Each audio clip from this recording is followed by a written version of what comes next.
Hi guys, welcome back to Ethereal Orb. I'm going to be doing something a little bit different. For me, I have not tried this before, but I have painted a canvas with this metallic teal.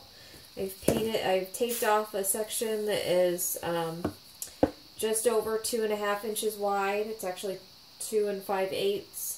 My plan was to have it right at 2.5, but I had to overlap 2 pieces of the painter's tape, and I got 2 5/8. And you know, it was straight and even, so you know, I wasn't going to worry about that 1/8 of an inch.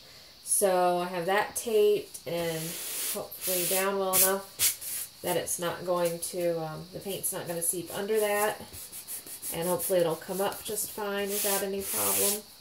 And on top of the exposed area, I'm going to pour some neutral stone type colors. I want to do a whole series of these in the same size canvas with sort of metallics and jewel tones, with partially taped off areas, and then like natural stone colors on top so that it looks like gems or gemstones or like precious metals are being exposed under the rock.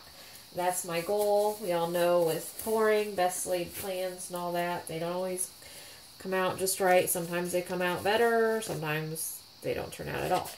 So for the natural colors, I am using Folk Art Burnt Sienna. I mixed coffee bean and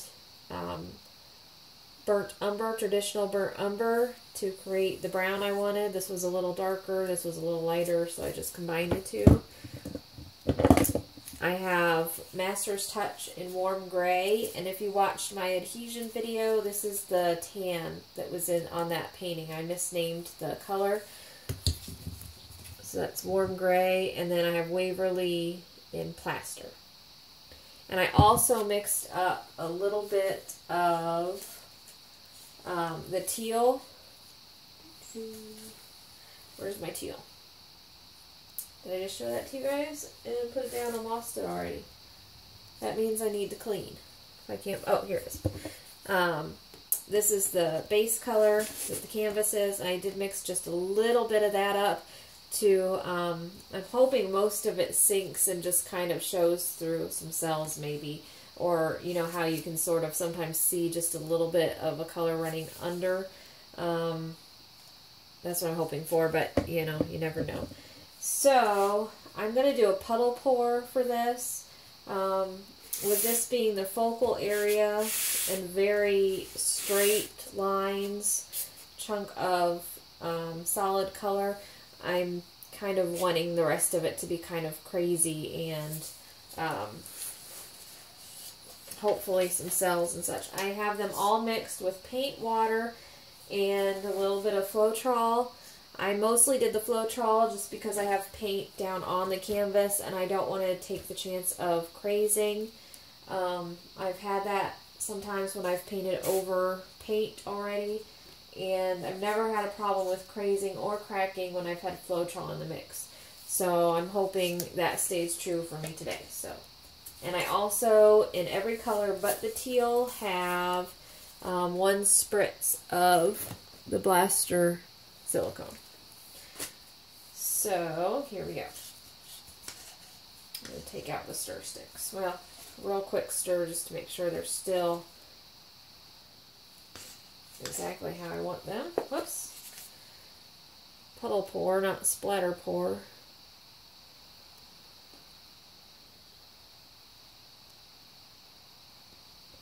This is a bit thicker than I've seen some other puddle pours. I know Andrea Mercier, she does all 50-50 paint and water with hers. Ooh, that looks kind of thick. Yeah, I'm going to add some water to this one. I sometimes weigh my ratios of paint if I'm using a medium, and I usually weigh for ounces. I think I have about 12, maybe 13 ounces here for this 16 by 16.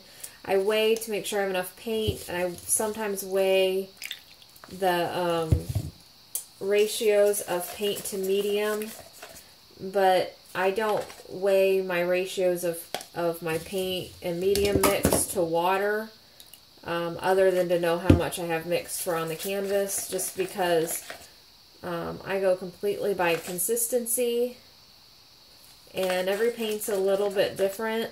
I don't use a lot of basics. I know, just from Andrea Mercier's, again, her videos, she uses those, and they're all the same viscosity across the board. But since I don't use all of those, and I use a different mix of paints, they're all a little bit different. So, oops, there goes the stick. So I add water just to consistency and not to any specific recipe or ratio, because consistency, in my experience, is key. And you know, as much as I remember asking my mom for her barbecue sauce recipe. It was the first thing I ever asked her for. It's the first recipe I ever wanted. I loved her barbecue sauce. And I was eating something that I wanted some barbecue sauce on. And I said, Mom, how do I make this? And she called in from the other room, well, you're going to add some ketchup and some this. And I said, well, how much? And she said, well, just pour it in and mix it. A little bit of this, a little bit of that. I don't know exactly. And I remember being so frustrated. I'm going to mix a little bit more water, I think, into this brown. And saying, but can't you just give me an exact amount? And she said, it's not an exact science. Just taste it. Mix it up. Taste it. If it needs a little more ketchup, add more ketchup. If it needs a little more brown sugar, add more brown sugar. If it needs a little more of this, add more of that. And I really was. I was so frustrated with her. And it's funny now because, you know, if somebody were asked, well, you add some paint, you add some of this, and you add some water, and there is no exact recipes. I've seen people that have recipes, and that's great. I've done some ratios, like I said, with paint to medium. That is completely different, in my opinion, than having a recipe once you add water. Unless you know that the paint you're using all has the same viscosity, the water is going to be different every time. See, how do I want to add this teal here? I'm getting some cells, and it's getting a little bit, not really, well, a little bit of bleeding in those colors, so that's promising. Hopefully we'll get some good effects. I don't always want a lot of craziness. This is the one pour I'm hoping to get some craziness on. The other thing is, if you're really wanting some cells and some this, sometimes having all your paints mixed a little bit different is good. I added a little bit more water to that real quick, and look, see how much it's going to mix with that white, not that white, the plaster. It's a lot runnier, so it's going to interact a little bit differently, and there's the end of that color.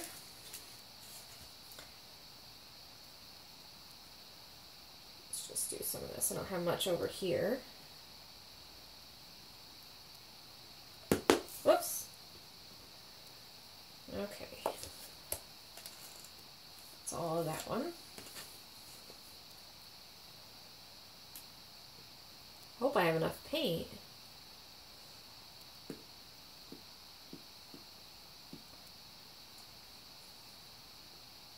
I don't mind tilting like crazy on this one. Just do the corners real quick. And the only reason I went wild with the teal on the whole board when I really want it pretty much just right here is in case there was a little bit exposed somewhere. it wouldn't be, I'm just going to go ahead and do this. It would not be a problem, because it is, you know, the only thing that would show would be the teal. I am going to go over though a little bit with this on the edges, just so that when the paint gets close to the edges, it has something to flow onto.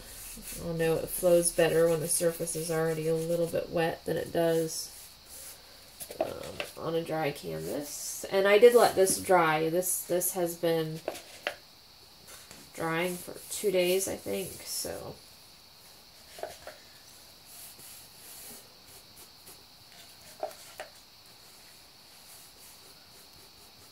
It's been drying. There we go. Lift my cups and I think we'll tilt. Oops, do I still have some teal? I do. Let's do some teal.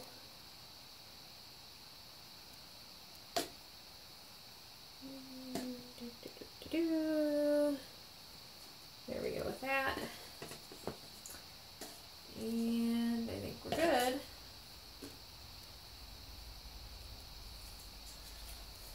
Move all my cups.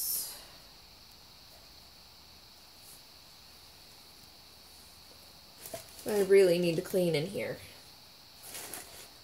It does not take long, does it, when you do a few pours to just get overwhelmed with cups. Even though I reuse them, I have to let them dry before I can reuse them, so.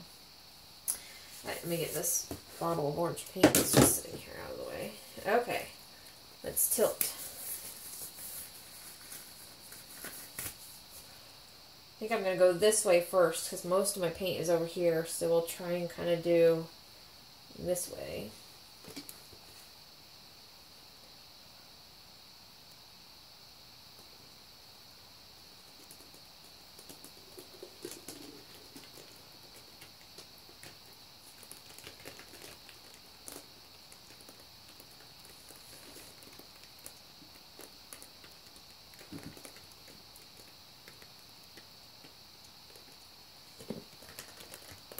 I know you can't see it when I tilt over here, and I apologize. I can't do much about that until I figure out how to set up my camera above me, get a setup for that.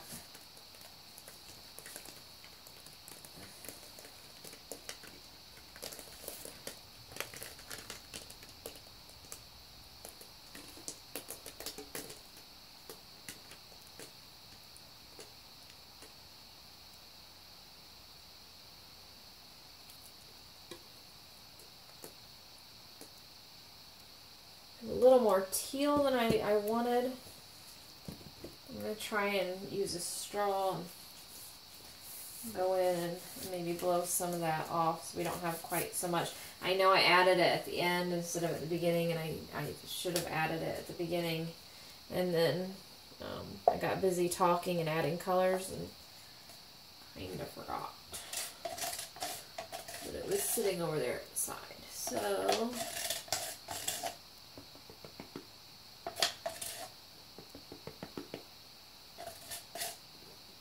some color.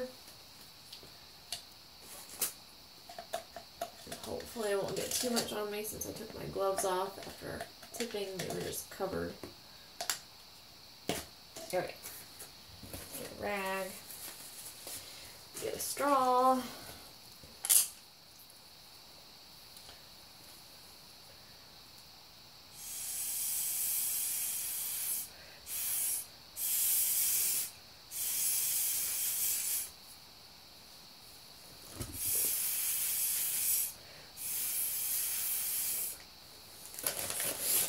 Getting a little bit muddy doing this. So I don't want to do too much, I don't think. Yeah, it's getting really muddy, and I wanted it kind of chaotic, but I didn't want it like insane. So I think what I'm going to do is tilt just a little bit real quick.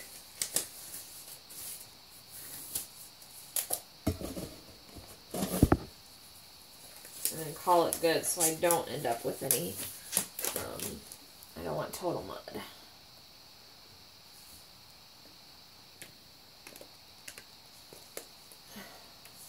kind of going to go this way because I like that top. I like this corner. Can you see that? No, I like this corner. So I'm kind of going to go let that one down a little bit.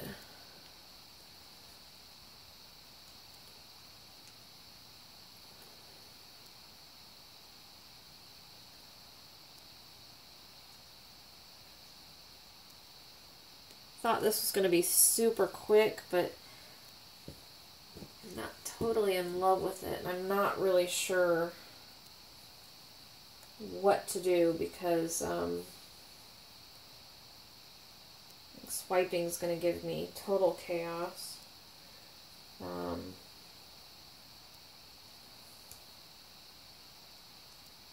I like this. This is the spot I really like. And then this jumbled mess. But then again, once I have that really straight line, I don't even know where the tape is anymore. Let's see what I'm going to lose and what I'm going to keep. Where's my tape? Okay, it's running right here. So I have to keep in mind that right here I'm going to have a really straight, because this, I'm not a chaos person. I'm not a perfectly order person, and certainly my husband could tell you that, but I don't like looking at pictures with total chaos. But I think what I'm forgetting is that I am going to have this straight line. What I'm dying to do is one little swipe. Just afraid it would ruin it, but I'm thinking just like one. Oh, what to do, what to do.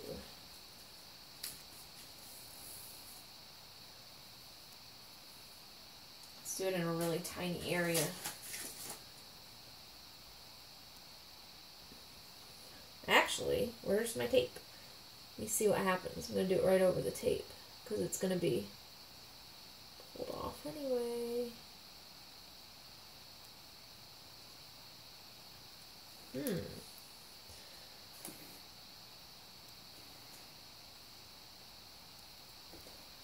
That's kind of cool. So, do I want to do... I really do, but I don't think I'm going to.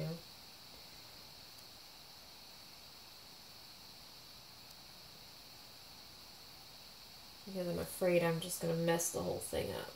I do like it. It looks kind of cool. But I just don't want to mess everything up. I don't know when to take the tape off. I don't know if I should do it when it's still a little wet. I will have to think about that. So, but I think I'm going to leave it. Actually, I'm going to swipe. Because this is the only straight line in the whole thing. Not straight line, but you know what I mean. It looks a little out of place compared to the rest of it.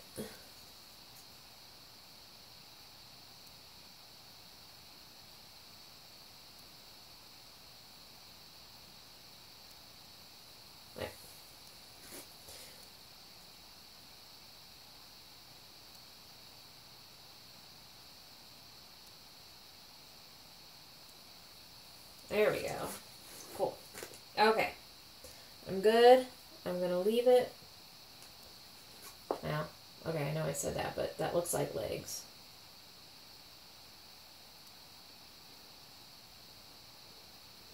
There we go. Now it doesn't look like legs. Okay. I didn't like the legs. I'm going to leave it. I'm going to call it good.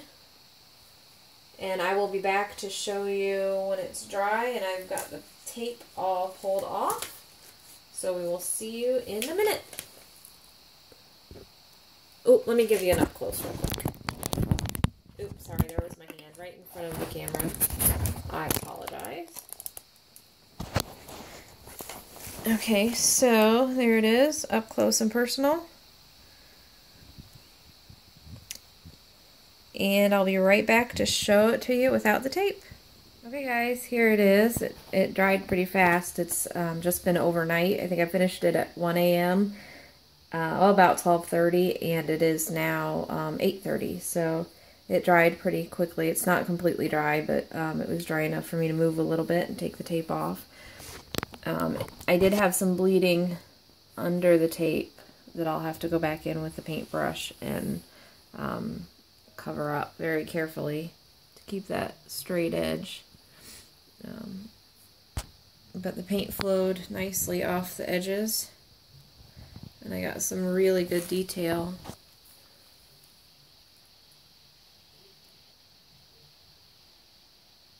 So there you go. Let me know, guys, if you think I should do some more of these. Focus. With some metallics and some jewel tones to continue the series.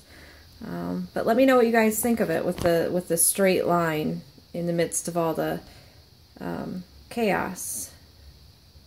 And as always, guys, happy pouring.